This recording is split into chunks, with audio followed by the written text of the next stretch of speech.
Uhuru uliopitiliza hasa katika swala zima la kimapenzi imekuwa ni swala ambalo kwa asilimia kubwa vijana wa sasa limekuwa likiwakumba katika changamoto mbalimbali. Ile dhana ya kwamba mimi ni mkubwa, sitaki kufuatiliwa, ndicho kinachoonekana hapa kwa vijana wengi ambao hutoka sehemu moja kwenda sehemu nyingine. Hali ile ya sogea tukae imekuwa ikiwaathiri watu wengi bila wao kutarajia. Hicho kinaweza kupelekea kwamba mnakuwa mnakaa, ina maana wazazi hawafahamu kwamba mna mahusiano. Wazazi wanaweza kaja akafahamu kwamba mna mahusiano kipindi labda mwenzako anapokuwa mjamzito ana mimba. Umeona? Pale ndo unaanza fanyaje kujua, au labda mmegombana, labda mmepigana nini na nini, mmeumizana, kesi iko polisi, ndo mzazi sema tulikuwa tunamtafuta mwanetu kumbe yuko kwa fulani. Kwa hiyo ndio hicho kitu cha kwanza.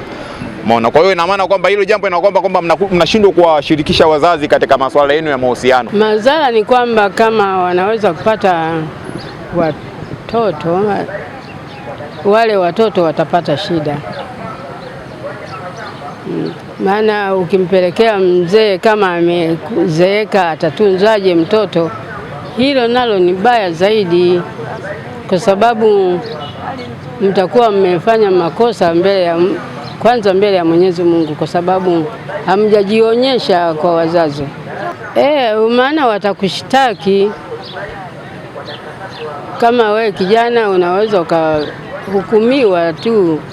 Vijana wanasema suala la malezi ya sasa na malezi ya kizamani ni vitu viwili tofauti, hivyo wakulaumiwa ni wazazi na sio upande wao. Kingine ni kwamba hata wazazi pia wanaweza kana changia hili jambo kwa asilimia kubwa, kwa sababu mzazi anakuwa na limiti mtoto kwamba wewe unatakiwa kwamba ukae utulie, kwamba mtoto anakuwa yuko kwa mtoto mwanamke au mwanaume anapoingia katika hatua ya utu uzima, manake kwamba huyu anakuwa ni mtu mzima. Kikubwa wewe kama mzazi unatakiwa umpe elimu mtoto wako kwamba mwanangu umeshakuwa ni mtu mzima. Umeona, unaingia kwenye mahusiano, kuna 1 2 3, kuna effect 1 2 3. Lakini mzazi anapoona kwamba na mtoto kashakuwa anafika katika hatua ya utu uzima, anakuwa anaogopa kumpa mtoto elimu.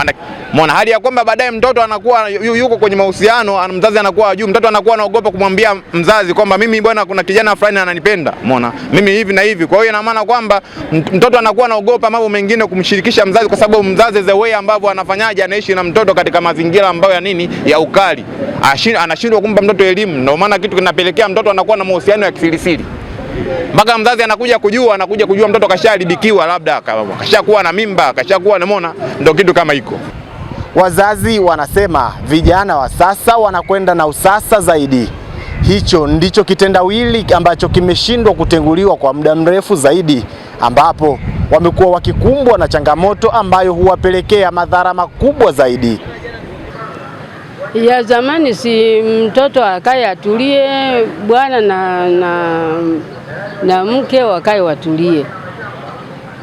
Kwa sasa hivi mnasumbua, mnaondoka, unaweza ukaondoka ukamwacha mke peke yake.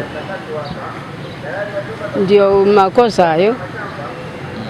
Lakini si mnapewa mafundisho hapo mtakapokuwa mmewaita wazazi, na nyinyi mnafuata wazazi wanavyosema. Swala hili likatufanya Asheri Media kugonga hodi ndani ya ofisi ya dawati la jinsia mkoa wa Dodoma ili kuweza kupata utondoti na ufumbuzi. Ni kipi ambacho au ni madhara gani ambayo yanaweza kuwakuta wawili hawa ambao hukaa pamoja bila ya wazazi wa pande zote mbili kuridhiana au kufahamiana. Kama ambavyo tunafahamu, sisi ni miongoni mwa jamii za Kitanzania.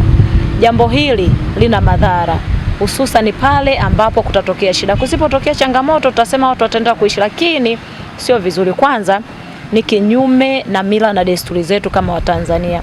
Mila zetu na desturi zinaeleza utaratibu wa watu kuoana. Ili mtu umchukue mtoto wa mtu mwingine, kijana umchukue binti wa familia nyingine uishi naye, awaache wazazi wake ambatane na wewe uwe mume wake, kuna utaratibu. Binti lazima wewe kijana unapotaka kumuoa ufuate utaratibu wa mila na desturi zetu, ikiwa ni pamoja na kuwafuata washenga, kuongea na washenga waweze kwenda kwenye familia, waandikiwe mahari, upeleke posa, upeleke mahari, uweke utaratibu wa ndoa kwa mujibu wa imani zetu kama ni Kikristo au Kiislamu, au hata kwa ndoa za kimila au ndoa ya bomani, halafu unaendelea kuishi naye. Hata wazazi pia inawaathiri kisaikolojia. Wakigundua wewe kijana unaishi na binti yao, hujaweza kufika kwao, inawaathiri, wanaona kwamba umewadharau. Kwa nini uchukue binti yao uanze kuishi na? Umeona kama huyu binti ametoka wapi? Hana wazazi, hana familia, umemwokota tu. Umewaonaje kwanza? Kwa hiyo inaleta dharau, inawafanya wajisikie vibaya. Kisaikolojia wajione kama hawana thamani. Na wanawake wengi wa Kitanzania wanapenda kulipiwa mahari. Kwa hiyo ukimlipia mahari au ukafuata utaratibu wa kumuoa, ukatoa posa, ukajitambulisha, mwanamke yote anaona fahari